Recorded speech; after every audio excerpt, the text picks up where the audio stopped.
Rev up your engines!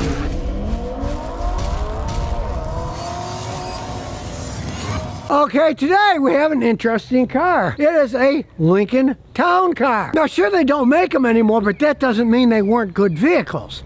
They made these town cars for 30 years. If you ask me, they should have continued to make these things. No, he bought it in the height of COVID when things were relatively high. He only paid $4,000 for it with 96,000 miles on it.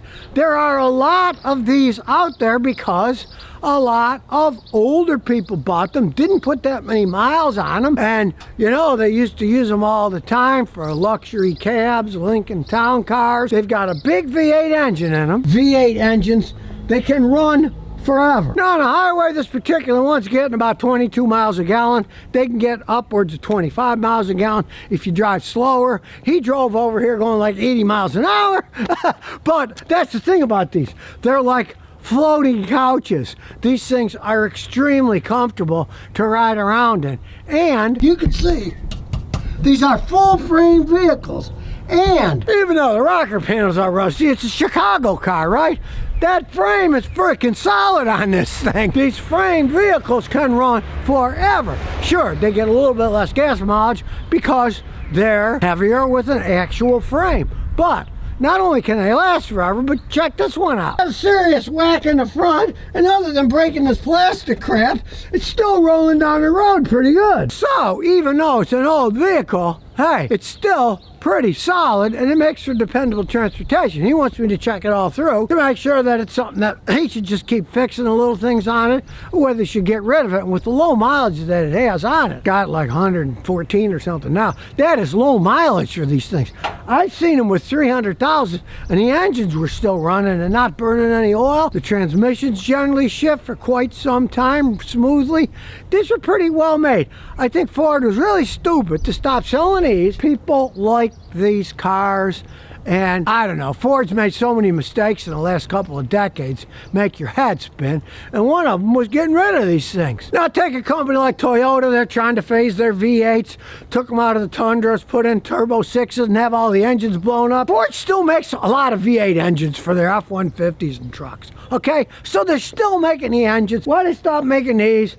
I don't know. They got the old SUV up the rear end syndrome. They think everybody wants to drive SUVs. Well, guess what? There's a lot of people that don't. And since you can't buy a new one of these, they did make them for 30 years. And if this thing living through Chicago is still in decent shape and not rotting away, that's telling you that these things were solid built. As you can see on the door, once made in the United States. He got this super cheap. You can see he took the panels off because when it rains, he goes through a car wash, water gets inside. Now, I found out what it was pretty quickly. No, this is a new windshield. He bought it leaking like this. That's how he got the deal. Putting windshields in is actually a royal pain unless a real pro does it. Believe it or not, the windshield is part of the structural integrity of the whole car. If they roll over, it keeps the roof from crushing down. When they put them in originally, the windshields are sitting above the car. They use some very good sealant all the way around on the metal. Then they squash it down and it sets and seals really well because the sealer that they use works very good on virgin metal. But once you remove the original windshield, the pros, they know exactly how to do it. They have heated knives. They know which new sealers to use to put it back in because you're not gluing to virgin metal anymore. Now, I don't do it myself for that very reason.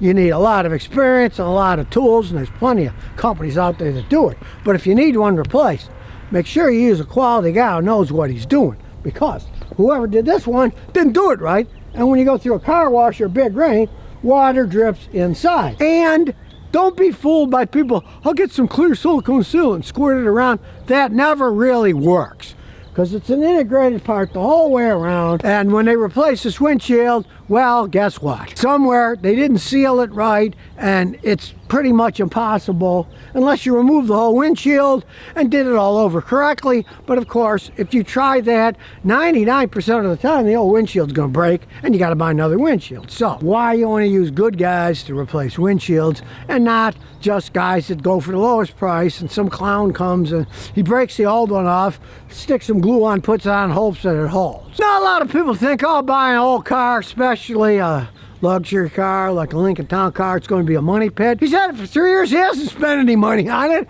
other than changing the oil and filter, you know. There are pretty dependable vehicles. Now, we'll check the inside as we look in. Hey, the leather's still in pretty good shape. The fabric part here on the edges is worn, but this thing is in pretty good shape. They were luxury cars of their time. Back when Jimi Hendrix was alive, at least. Because this baby still got a CD player, you know? That was state of the art back in the day, right? I mean, there's a lot of room in these things. They're luxurious cars. So we're gonna get my fancy computer and hook it up. Little OBD plug up here. I'll get the key, and it's old. It's got a key. It's not one of those crazy keyless ignition. We'll turn the key on. So the idiot lights are on, but the car's not running. And listen, there's a whale. That's the air suspension system. And guess what? Hey, it still works on this thing. So we'll set it up for diagnostics. It's already beeping, so we know it's doing something. It's going to auto detect. We'll see if it'll auto detect this 18-year-old car. Well, it decided not to detect it, so we'll have to type the VIN in.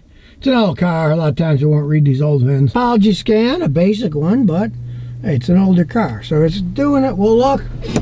Dash is still in good shape. Wood trim is still good. Well, a little piece fell off here, whatever was there. The crystal clock still gives time. CD player. The AC doesn't work, but that's pretty typical on these. You spend a fortune fixing the AC. And, hey, I mean, there's a lot of room in this car. It's very comfy driving down the road. Pretty fast. There's 4 trouble codes, so we'll see if any of them mean much. The driver's door module, we probably won't care at all, but it's not testing things. It opened the trunk by itself. Battery voltage is too low, and less than 2 transmitters are programmed. So, I mean, do we really care about that? No. It actually opened the trunk, so I'm not going to go close the trunk. So for the time being, we'll just get rid of these stupid codes. Here, it's opening and closing it itself. It's not going to close the trunk, so I'll do that myself. I raced it. It still says there's less than 2 transmitters programmed. Who cares? So we'll look at the other trouble codes. Electronic temperature control. Well, we know the AC doesn't work. Do a bunch of crap again. I will not push the no button. I'll press the yes button. Okay. All right. Yes. Here. Now it'll tell us what it is. But you can see it's turning things on and off by itself, still doing things inside the dash. The computer runs all these tests. And it's got all these squirrely communication. Panel vent, divert door, driver circuit failure, airflow restriction failure, battery voltage out of range. So it probably needs a new battery. So we'll get rid of those for the time being. The computer, again, is going to go through a bunch of tests, checking all the vents and stuff on the system. Heating and air conditioning. Sounds like an old creaky door with ghosts. These are solid problems. Air recirculation, door circuit, so there's problems inside there. Well, it is winter and the heater still works. That's the thing about these old Fords. You could spend a fortune on these computer-controlled AC systems with dual AC and heat control. When they break, they can cost a fortune. So we'll look at the last trouble code, the parking aid module. Wow, this whole thing is parking aid. That's amazing. Here we go again. We got to go through this whole process where it's going to check everything. This time it had beeps coming from the back, and the parking aid system is so far gone that it can't even communicate with it. So forget the parking aid. I mean, it didn't do much of these old cars anyways. We're up now. Engine starts right up. Look at some live data. See what shape it is. Remember, black's good, red's bad. And here we go. Everything's black and looking good so far. We'll look at some of the information. You can give you automatic transmission stuff. Now, just out of curiosity, we'll put it on AC. We'll make it as low as it can. And even with it as low as it can, clutch is off. Sometimes you put it on defrost, that'll turn it on. Let's see. No, the whole system's kind of kaflooey. So we can forget the air conditioning, we'll turn that off. Look at the rest of the stuff. Voltage is 14.7, that's fine. Alternator's working good. It gives you the cylinder head temperature. Maybe an older car, but they had a lot of fancy stuff on these luxury cars, even back then. Pump's fine, it's got no faults. It even shows you the fuel pressure. Even though it's in KPA, I'd have to change it to English if I wanted PSI, but it's working fine, so we don't care. You can see the desired pressure is 273.69, and the actual pressure is 279, 273. It's pretty close. It's almost exact. The pump still works good. The heated oxygen sensors, they're really an anti-pollution in these days. Look, this is all information on the heated oxygen sensors. Something goes wrong, so look at the rest. All the injectors have no fault. All 8 of them.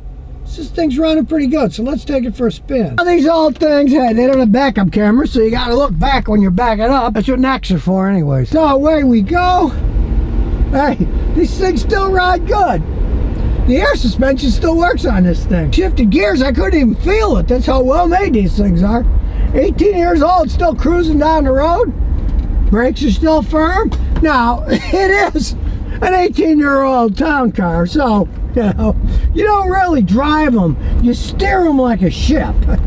And you cruise while you're going down the road. For the money he paid, it gets good gas mileage. Now he's going to be mad in the summer, because the AC is going to cost a fortune to fix if he wants to go that far. I personally wouldn't. At a minimum, it's got dash problems. Tearing the dashes apart, one of these things can cost thousands of dollars.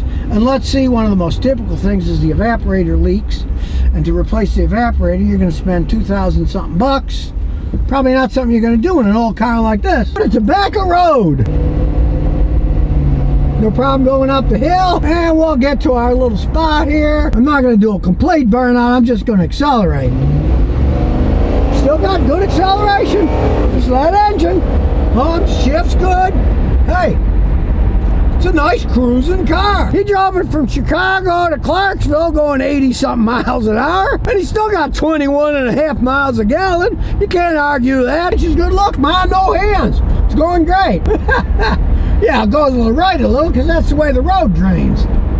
And these old cars are cool because they've got the Lincoln marker in the middle, so you can use that to line up to the white line, and you know you're in the right part of the road. That's my driver's assist on this thing.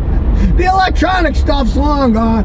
It doesn't work anymore. But really, would you trust assist on an 18-year-old Ford? I wouldn't. I got my hands on the wheel. That's my assist. I use my hands to drive it. Not a big car, but hey, it turns around okay. I don't have to back up. It made it through the road. See how smooth that tranny is? You hear a little really smooth transmission. Old car, but hey, let's face the facts. They don't make them like this anymore. Smooth V8, slick shifting transmission, even though it's pushing 20 years old. And even though it's old, it still glides into the corners decently as long as you plan ahead like you're sailing a ship. He's got something in the trunk there. Okay, it's a giant jug of water that just fell over. There it goes again. That's not the car, that's the jug of water.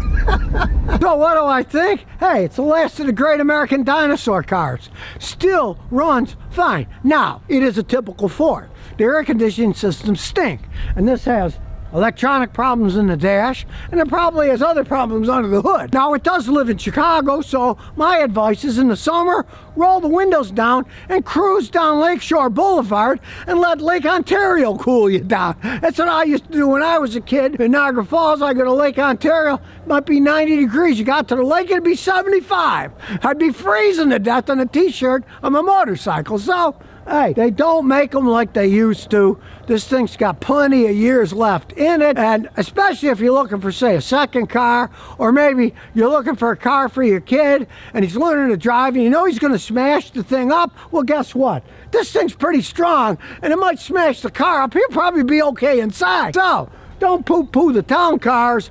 They don't make them like they used to, and they sure as heck don't run as smooth as this when they get to be 18 years old. I see the late model ones having problems when they're 4 or 5 years old. This thing, I wouldn't be surprised if it's still around 15 years from now, as long as somebody doesn't run into it. So if you never want to miss another one of my new car repair videos, remember to ring that bell.